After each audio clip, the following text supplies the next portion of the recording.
'allamal insana ma lam ya'lam. Lalu berusaha berinovasi untuk menemukan sesuatu yang baru. Ya, jangan pernah terpaku pada satu hal. Cari sesuatu yang baru, bikin kreativitas sehingga lebih berwarna. Nah, cara menemukan ilmu yang baru itu kita sampaikan, itu kuncinya dua.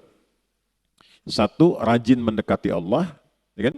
Kita sudah ambil dalilnya di Quran surah 18 ayat 65, ya kan? Fawajada 'abdan min ibadina atainahu rahmatan min 'indina wa 'allamnahu min ladunna ilma. Khadir yang dimaksud di situ. Abdan itu sifat bagi orang yang rajin ibadah. Nah, biasanya ini catat rumus ya, ini saya belum pernah kasih rahasia nih, tapi pagi ini rahasia di antara kita nih ya. Kita bagi dikit nih.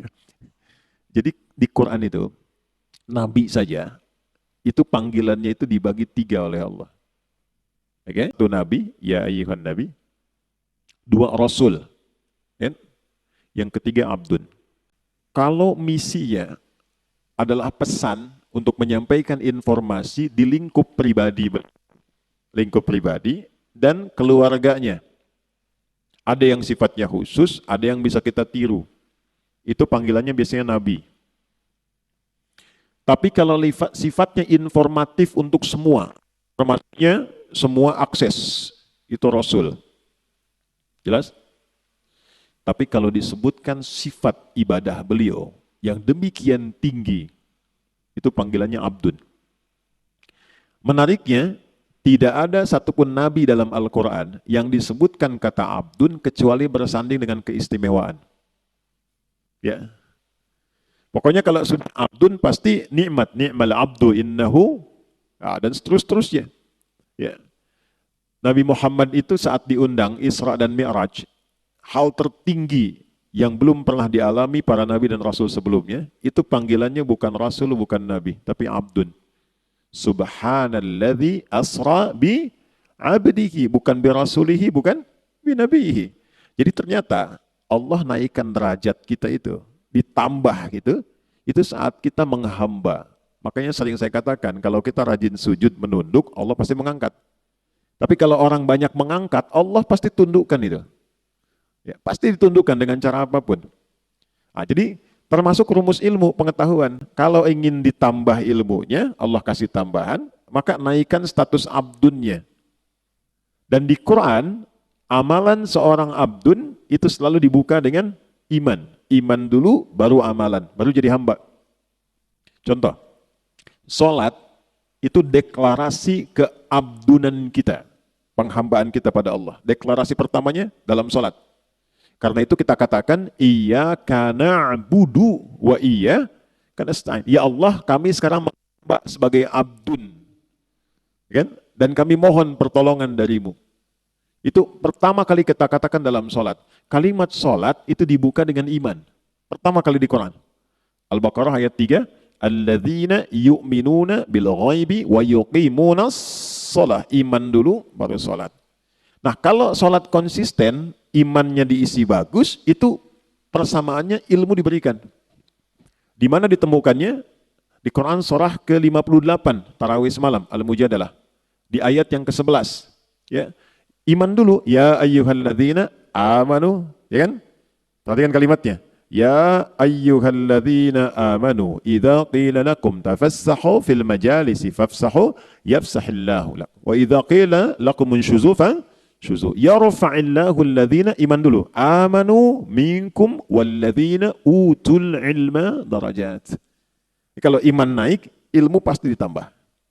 Pasti itu. Ya, itu sudah rumus. Nah, jadi yang pertama kita coba tingkatkan keimanan pada Allah, rajin sholat.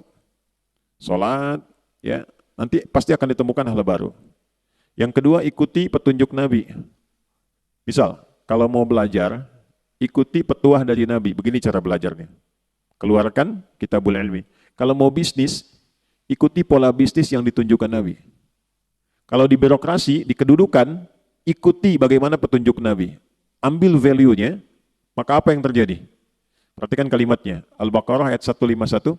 Kama arsalna fikum rasulan minkum yatlu alaikum ayatina wa yuzakkikum 2, wa yu'allimukumul kitaba 3, wal hikmata 4, 5, wa yu'allimukum ma lam takunu ta'lamun. Orang yang cenderung mengikuti prototipe kehidupan Nabi, cara yang Nabi ajarkan, gimana menjalani hidup, salah satu keistimewaannya Allah kasih kepada orang itu apa yang belum ia ketahui. Nah, teman-teman di serse misalnya kan, kehakiman dan sebagainya, kadang-kadang mau nyelesain kasus susah tuh, mau nemukannya. Sholat, minta petunjuk.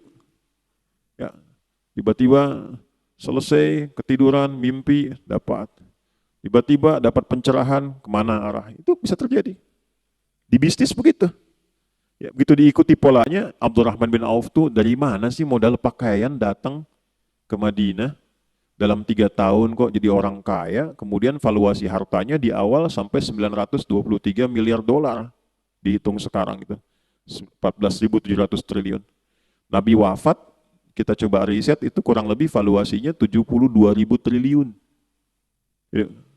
Dan termasuk satu di antara 10 orang masuk surga. Dan selalu punya kreativitas yang baru, yang nggak dikerjakan orang. Orang pilih yang ini, beliau menemukan yang baru. Orang sudah mau deketin yang baru ini, beliau sudah pergi ke kreativitas yang lain. Jadi hebatnya itu yang dikerjakan orang, itu beliau sudah 2-3 kali 10 step berada di depan. Ya, jadi bikin kreativitas baru, punya inovasi, orang belum ada. Begitu orang ngikutin, ini sudah mengerjakan yang baru lagi. Jadi pantas jadi yang paling unggul di bidangnya. Khalid bin Walid di militer begitu, selalu punya strategi baru. Lawan Persia coba. Pasukan ratusan ribu, 100.000 pasukan. Beliau cuma bawa 10.000. Itu menemukan strategi baru.